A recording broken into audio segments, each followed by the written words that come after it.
What's going on, Dolphins? It is your boy Dillon, and I'm here today to make my Cleveland Browns versus Miami Dolphins preview video. Because this is going to be a home game for the Cleveland Browns. It's an away game for us, of course. Obviously that's why I state it like that. I always state the first team, and then I state a team versus the other team, right? The first team is the home team, the second team is the away team. So just try and do that for you guys, so that way it's just on visual. I do that with my titles too. So just on visual, it's easy to tell, if it's a home game or an away game. It's at First Energy Stadium. That is their stadium. And so that is tomorrow. Obviously, it's going to be 10 a.m. on the West Coast, 1 p.m. on the East Coast. And real quick before I get into like the injury reports and the analysis and blah blah blah, all that stuff, I just real quick want to just run through some of the interesting matchups and stuff going forward for this week. So it looks like the Bears and Giants are going to play. Only reason why that's at all interesting to us, or to me, is just because we still play the Giants. They're currently 2-8, and we still play them. So, and those are that's one of the teams that is potentially, or that's one of the games rather that's potentially winnable for us. So, we'll see how that goes when we get there. And we'll see how, where they're at when we get there as well. So, but that's the only real reason why that one's interesting. Next is the Steelers-Bengals. That's interesting for two reasons. One, because, which mostly pertains to, draft positioning, right? So if the Bengals lose, that further cements their, number one status with the number one overall pick. And if the Steelers win, then that hurts our, it will push their pick further down the list. So right now they are currently picking at 16, which is obviously our pick because they gave it to us in that trade with Minka. But it's currently at 16. So obviously if they win, which I would venture to guess they will. I mean, they did just lose against the Browns, but the Browns actually have been stacking some pretty good games together, some pretty solid performances overall the past couple weeks. They have had a bit of a resurgence in that way. I do think it's going to end up being short-lived, although I think that they're probably going to beat us this week. But I don't think they're going to go on some massive tear, and win 4 or 5 games. Even though they have a ton of talent and they're getting pretty healthy at this point, I don't think that they'll end up doing that, but we'll see. We'll see. I do think that they're going to end up beating us this week, but we'll get to that in a minute. So if the Steelers win, that obviously drops their pick lower. Now, I personally want the Steelers to win because for two things. One, my sister's a Steelers fan, and so when we don't play them, I root for them.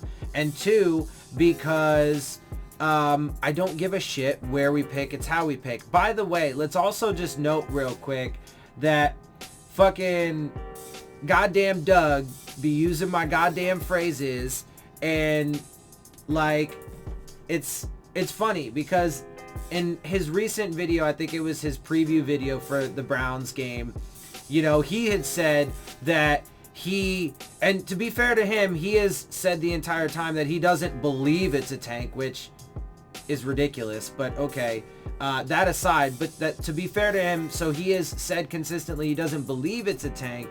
However,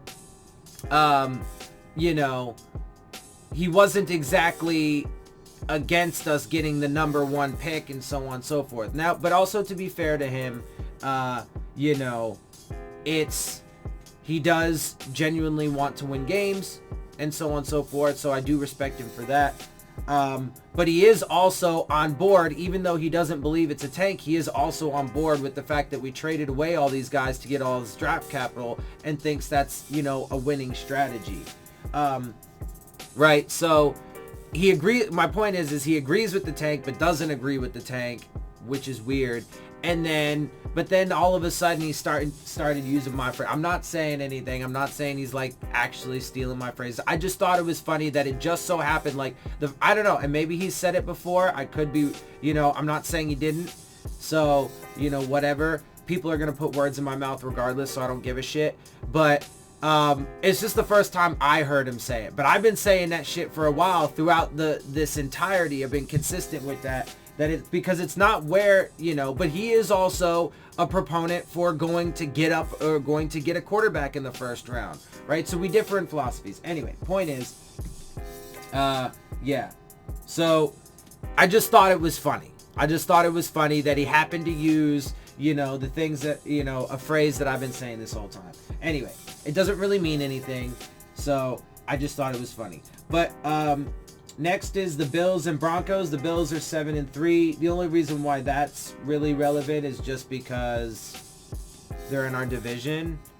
Other than that, it doesn't really matter. So it's just a divisional opponent. They probably will win. The Broncos aren't doing very well. Let's see. The Jets play the Raiders. The Jets will probably lose that game because the Raiders are a pretty solid team. But, the Jets did just come off 2 really good games, 2 wins, and so on and so forth. So, we'll see. Maybe they can, I don't know. We'll see. We'll just see how that plays out. It interests me because I am still an Adam Gase fan and think he got a massively raw deal with the way that, he was fired and with the way he was criticized for things that are just like absolutely impossible to be under his control. There's no way that he could, reasonably take blame for it, yet he got blamed anyway. Same with like Ryan Tannehill, blah, blah, blah, so on and so forth. So that one's interesting because I am curious to see how Gase's career goes forward. I would love to see him actually get a legitimate shot and not be fucking, although he is being criticized there for things that are not in his control. But the only thing that matters really is the front office. So, I'm hoping that they're going to give him the time to put things together there how he wants. And I'm pretty confident that he will then become successful, over the next few years if he's given that opportunity.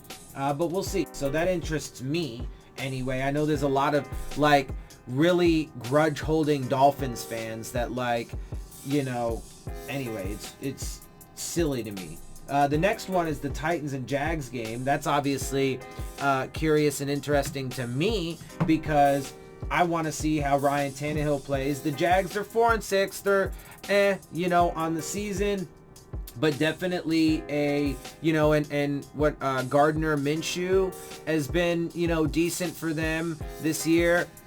He's generated some headlines and stuff, so there's that. But, the Titans are 5-5. Tannehill is 3-1 in his time as a starter now since he's taken over as the starter for the Titans. And in 3 of those games, he had to, put the game on his shoulders and do, come from behind game-winning drives. And he was successful at that. So, the criticisms of Tannehill, of course, are continuing to be unfounded. People just like to scapegoat people, and then, they will just deny reality, and they will just point fingers because, 1, they're stupid, or 2, they don't care, 3, they're ill-informed, a combination of those, I don't know. Anyway, that's really it. For the upcoming game. So let's actually get into this game for us now against the Cleveland Browns. So to start with, let's actually talk about the injury report. Linebacker Raekwon McMillan will be back in the lineup when the Dolphins face the Cleveland Browns on Sunday, which is good. Will it really matter? I mean, he does have a knee injury. I don't know if he's going to wear a brace in the game. He was wearing one during practice. I don't know if he's going to wear one in the game. We'll see how effective he is. He's been our best run defender, but our run game overall has been atrocious on both sides of the ball. So will it really actually help? I mean, he's banged up and actually probably might, at this point be better to just leave him out and not risk getting him even more injured. But, by the way, our injury report did shrink a bit this week, but that's because we put some guys on injured reserve. 3 guys, in fact. So, it doesn't really say good things. And also, because I'm the only one that will point it out, this team, this organization, right, the power structure, Stephen Ross, Chris Greer, Marvin Allen, Reggie McKenzie in particular, and Brian Flores in particular, are responsible in part, not fully, right, but certainly in part for the injuries that this team has sustained.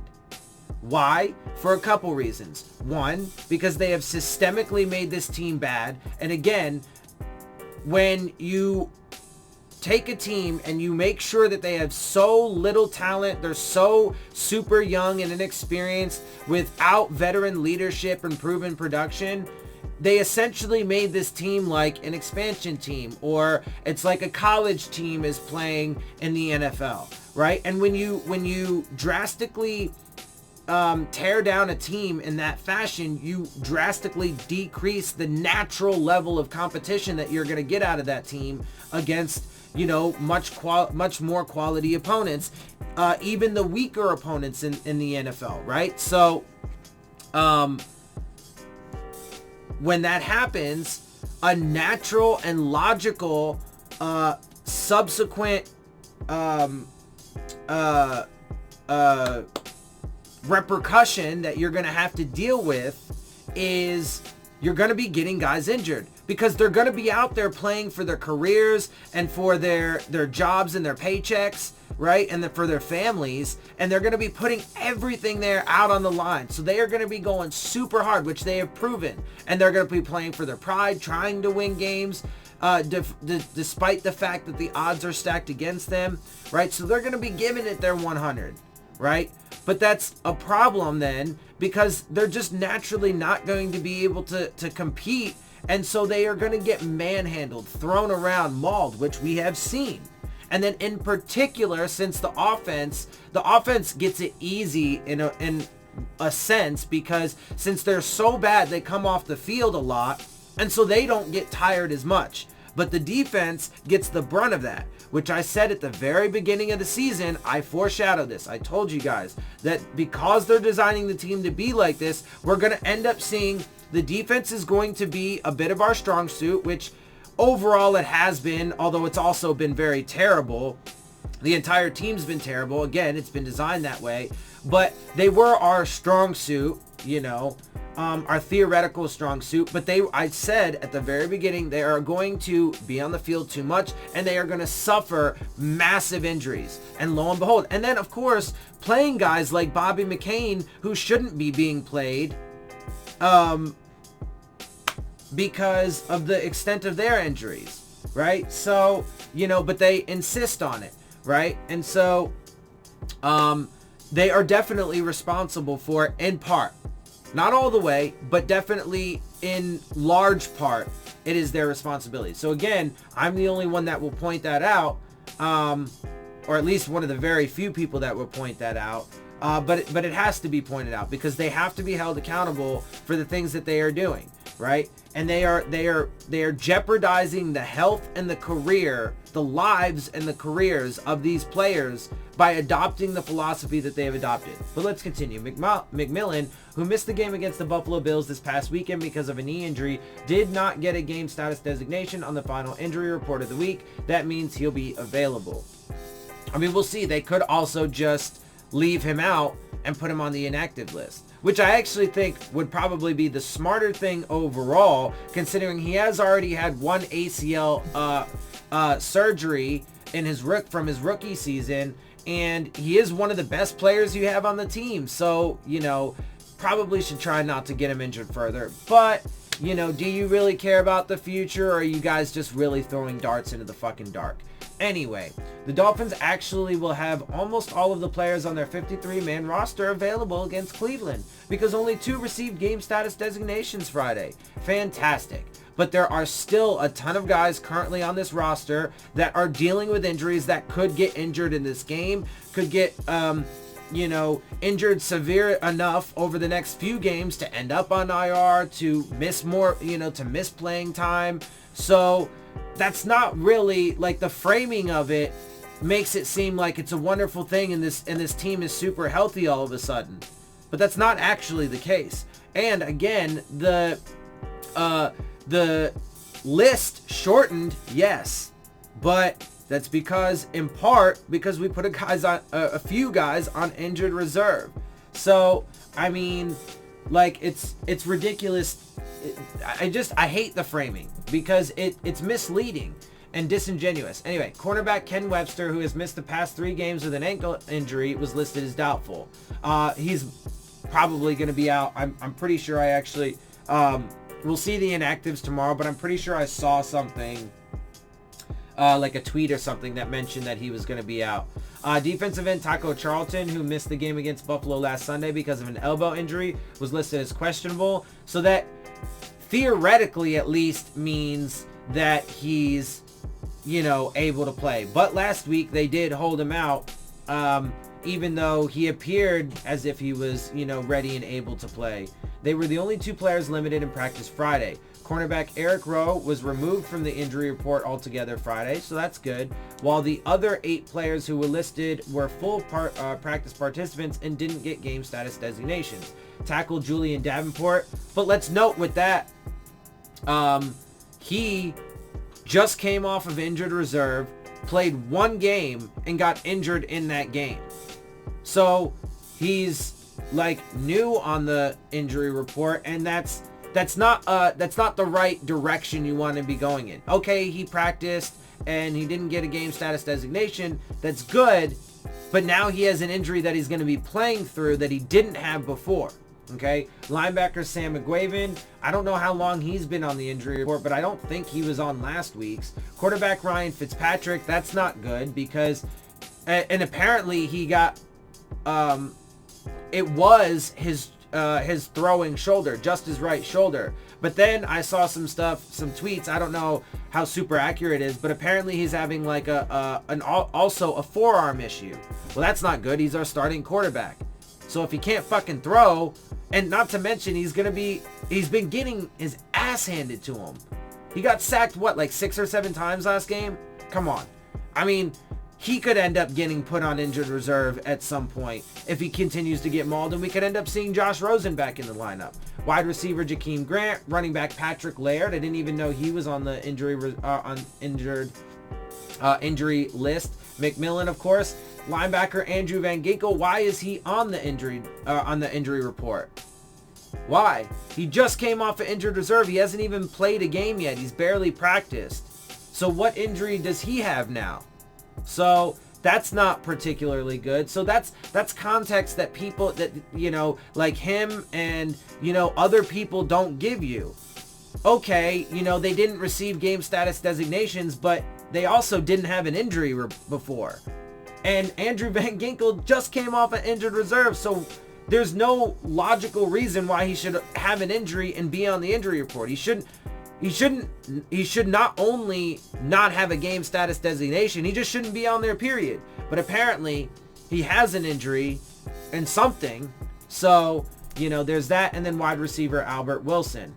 Cleveland ruled out 2 players Friday, including former Dolphins defensive end Olivier Vernon. He will miss his 3rd consecutive game because of a knee injury. Also ruled out was defensive back Eric Murray. Linebacker Joe Schobert, who had 2 interceptions in Cleveland's 21-7 victory against Pittsburgh in its last game, was listed as questionable with a groin injury, although that does mean he's likely to play. Finally, tight end David Njoku will miss the game despite being eligible to play after being designated to return Wednesday. Browns coach Freddie Kitchens said Friday that Njoku would not be moved to the active roster this week.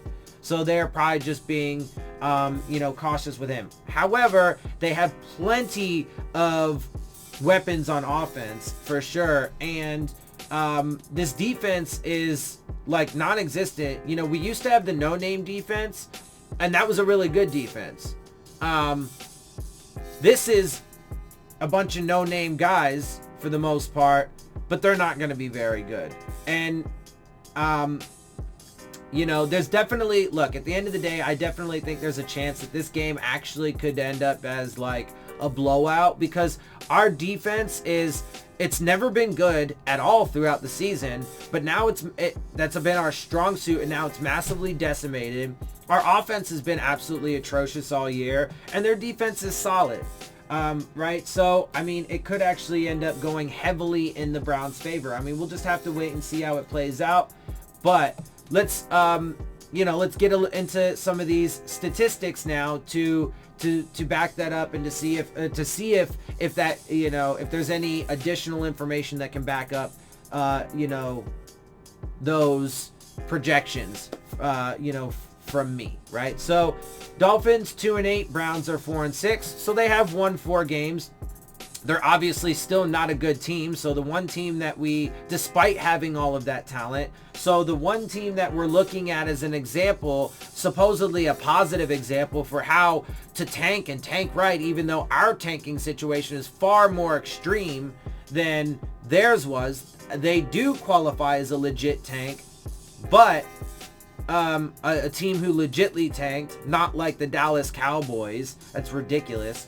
And as some people like to use as an example, but we did it far deeper, far more extreme than they did. So there's that. But they're obviously they're only 4-6. They've only got 6 games left. I do think that they will probably win this game, but they will also probably drop a few more as well. I don't think they're going to end up having a winning season. They're just going to be stuck in that, potentially in that mediocre range. Maybe they'll get to 6 wins. We'll see. I don't know. But they're obviously not doing very good. But they certainly way outmatch us. So they obviously do have 2 more wins than us. Let's look at standings. Right now, points per game, so offense, we're only scoring 13.9, which is 31st in the league. We've only scored 139 points total on the season, which is obviously not good. To their 19.2 points per game, which is 25th in the league. Okay, so they're in the bottom half of the league with us, but they still, just head-to-head there, they obviously still have the advantage. Yards per game, we have 263, which is 29th. They have 342.9, which is 21st. Obvious head-to-head advantage there. Pass yards, we have 202.7, which is 28th. They have 221, which is 21st. So head-to-head advantage. We have 60.3 rush yards per game, which is 32nd in the league. They have 121.9, which is 12th in the league. So clear advantage there. Now, I don't expect our run game to pick it up, especially because they're probably going to stubbornly use Balaj. And I say stubbornly right now, but I mean, if you guys watch my videos, then I think they'll do it on purpose. So that way they put despite the evidence, they'll do it anyway and I think it's intentional. I don't think it's a mistake. But like literally the best case scenario you have there is that they just suck at their job. So, I mean, take your pick. I think it's intentional, but we'll see. I mean, maybe they'll prove me wrong. Maybe they won't use Balaj at all. I find that to be unlikely, but we'll see. Patrick Laird, though, of course, just recently popped up on the injury report, and Myles Gaskin has been inactive for pretty much the entire season and hasn't really done much since he's come in. So, again, and the offensive line, still garbage, blah, blah, blah. So I'm not really expecting much there, and I do expect that their run game is going to probably light it up with Nick Chubb, Kareem Hunt, Baker probably throwing some stuff in there. We obviously can't defend mobile quarterbacks. And I think that they'll probably have, a good game offensively against our massively depleted secondary in particular. I mean, their run game is super strong, but their pass game also should have a field day with our secondary. We don't have like any safeties at all. And, because Rashad Jones and Bobby McCain just got put on injured reserve. We have Walt Aikens, Eric Rowe, who's been playing safety out of necessity. That's it. Corners, Xavier Howard's not playing. Ken Webster's out. Who do we have? Crawley, right? Needham, who's been playing pretty well, but, he did get a little bit banged up in that last game, right? So, that's why I'm saying there's a distinct possibility that they could go into this game and actually light it up on offense against our depleted defense. But let's look at defensive statistics now. So points allowed, we're giving up 30.5 per game. We've given up 305 on the season. That's 31st in the league for average points per game. They're giving up 22.8, which is 18th, so clear head-to-head advantage there. Yards allowed, we've given up 394.3, which is 29th in the league. They've given up 344, which is 16th. Clear head-to-head advantage there. Pass yards allowed, we're giving up 246, which is 20th.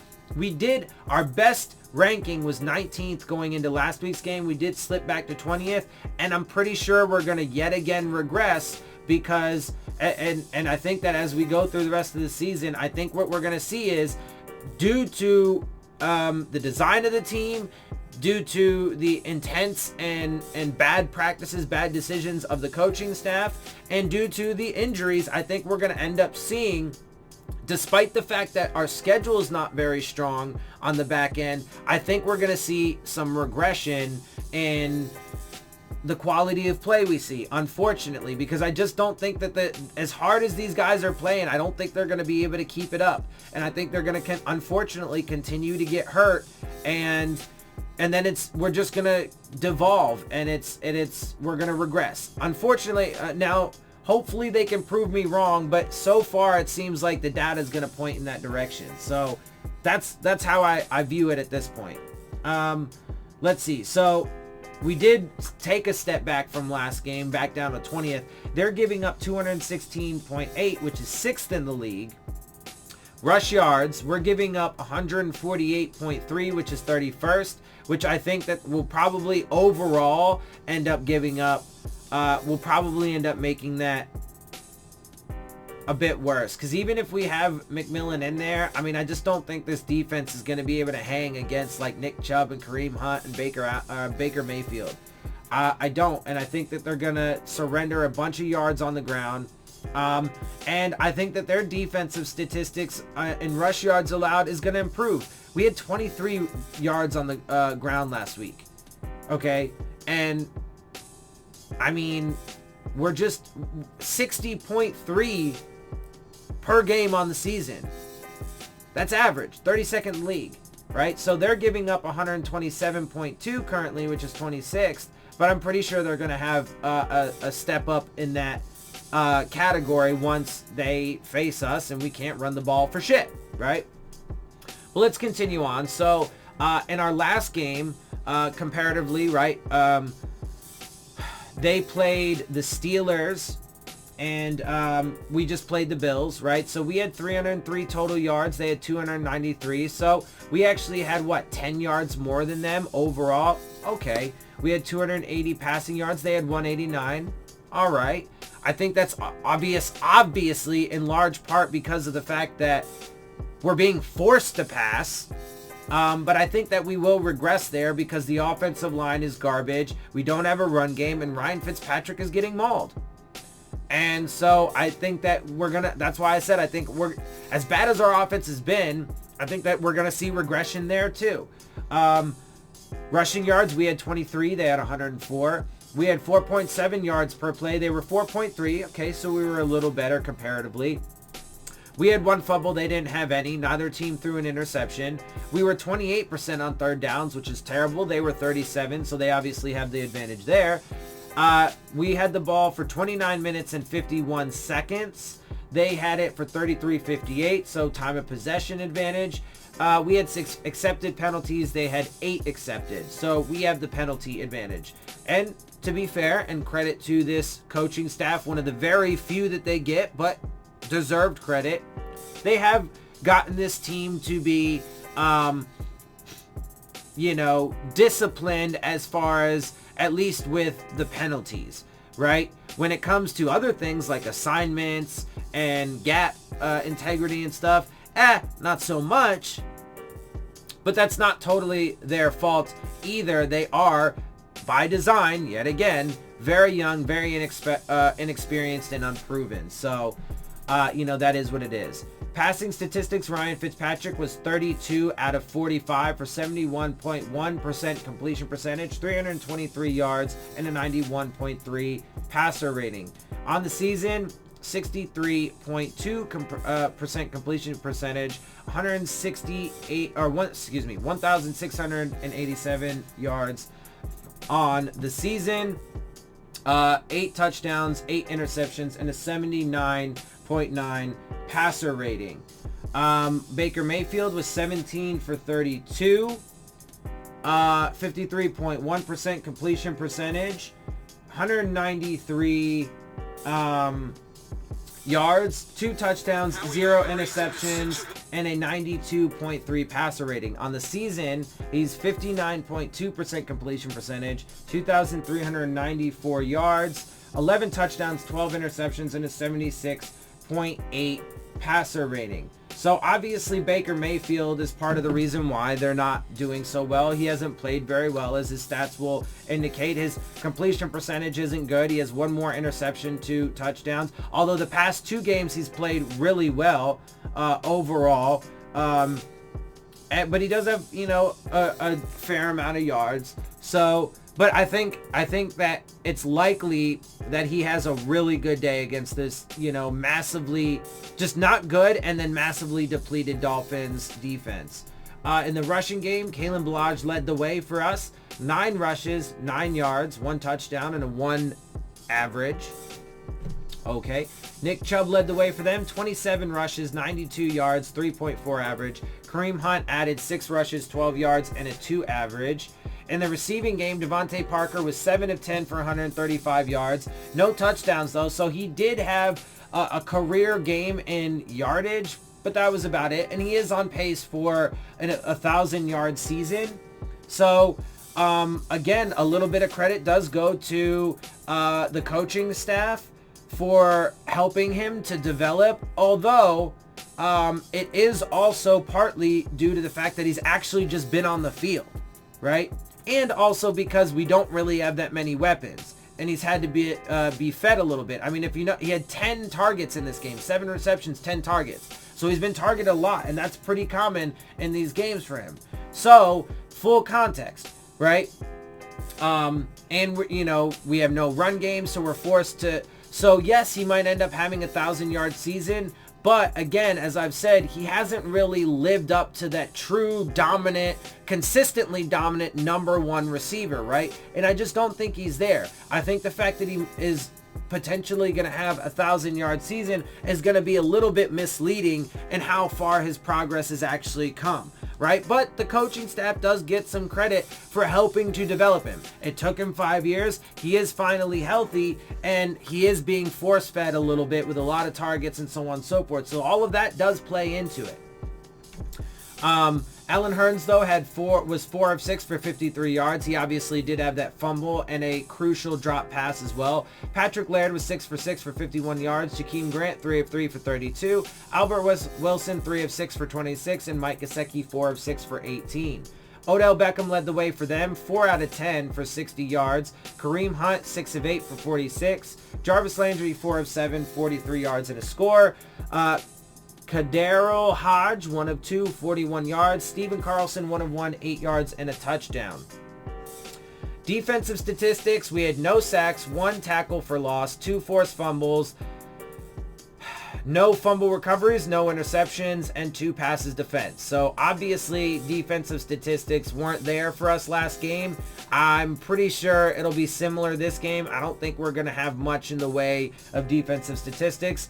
Maybe they can surprise me, and I definitely think the players are giving it their all, but I just don't. I think they're running out of gas, man. I don't think they have it in them.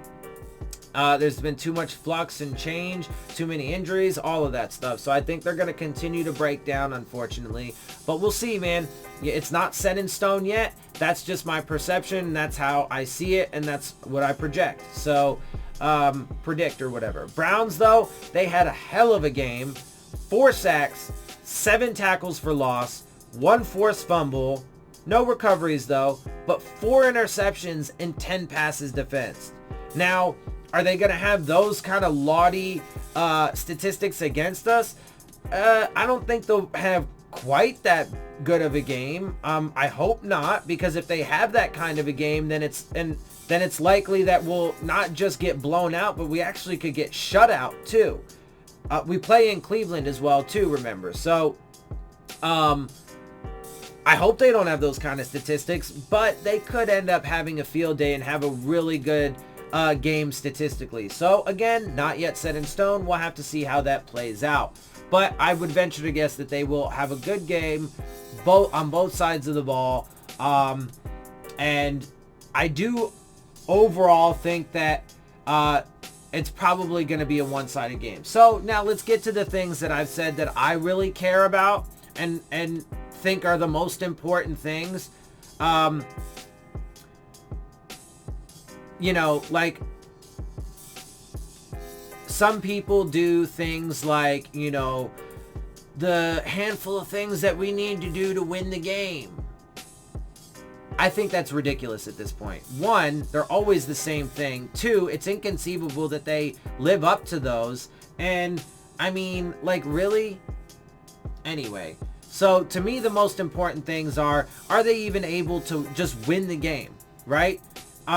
Just period, right? Like, and what do they need to do? I mean, like, I'm not going to go through the same old cliche things every game tape or every preview video and be like, oh, they need to stop the run when they clearly can't do it. They need to run the ball when they clearly can't do it. They need to win the turnover battle when they clearly can't do it. Like, that's stupid, right? So, but are they able to win? Okay, that's number one. Two, are they able to be competitive, right? And especially against an opponent that's, you know, not they're massively talented, but they're just not very good overall. They're working their way back towards average, you know, and I do think that they'll come away with this W. So that'll put them at 5-6, but they're overall not a very good team. So are we competitive? The next thing is our injuries. So we're already massively banged up, right? Which is, again, in part, the responsibility and fault of the coaching staff and the front office, okay? And, you know, so the injuries, man, I want to see, you know, and we're playing, a bunch of guys don't have game status designations and so on and so forth, but they are playing with injuries. So, and this team is like super running out of gas. They're like on fumes at this point. So, you know, I'm going to have to, that's one of the major points is to watch the injuries. You know, who else are we going to lose, if anybody? Hopefully nobody. But unfortunately, it's distinctly possible that we do lose more guys, right? And guys get injured. And then the final thing is what bright spots are there? So, you know, Devontae Parker's good game last week was a bright spot. You know, I do think, I mean, there really weren't many bright spots from last week. So, you know, whatever. But bright spots, you know, are there? And that's really it, right? Because there's really nothing else to, you know, to look at. I mean, you know, because the 5 things, you know, 3, 4, 5 things that the Dolphins need to do to win the game, that's just an unrealistic approach, because it's unlikely that they're going to win very many games, just period. And I mean, then when you list things, like I said, you know, oh, we need to run the ball. Well, we clearly can't do that. So why just repeat yourself every week when it's consistently the same thing? You have enough data now to conclude that. So again, I don't see any reason to focus on that. The 4 things for me, are we able to win it all? Which I don't think we're gonna. Are we able to be competitive? Because if we're not, this game could actually end up, you know, in mini blowout status, potentially even, depending on how the game goes, we could get shut out again. So hopefully not. Hopefully these guys are able to make it more competitive, and you know, try to be competitive like they have been. But again, I just think they're running out of gas. Monitor injuries and monitor, you know, to see if there's any potential bright spots. I mean, they could just perform so badly that there's no bright spots at all. So again, we got to see. Tomorrow's the game. We'll get there. And, you know, once that game's done, then we'll have another set of data points to add in. And we'll see. We'll see how it goes. So far, the trend is not looking good at all. For some, illogical reason, there are people that choose to believe it. And apparently, you know, according to Fan Pulse, you know, fan confidence in the direction of this team is still like 75% or right around there, like just under, which is astounding to me. It's absolutely astounding. But okay, I mean, there's going to be 75% of the fan base then that is going to be massively disappointed in a couple years when this whole thing proves to be nothing more than just an utter catastrophe and you know, fail miserably. But again, they still have time to prove me wrong. So far, they haven't proven me wrong on like almost anything. One or two things here or there. And for all the credit that they deserve, not very much of it. A handful of things is positive. So we shall see. Anyway, guys, that's all I got for you for this one. So I'm going to go ahead and wrap it up. I hope you guys enjoy my videos and my perspective. If you do, make sure you hit the subscribe button. Make sure you hit the like button. Make sure you hit, make sure you share my videos and my channel with your friends and family. Leave your questions, comments, and concerns down in the comment section. And of course, as always, follow me on Twitter at Dillon Tartaro. And with that, I am out. I'll see y'all soon. Fins up.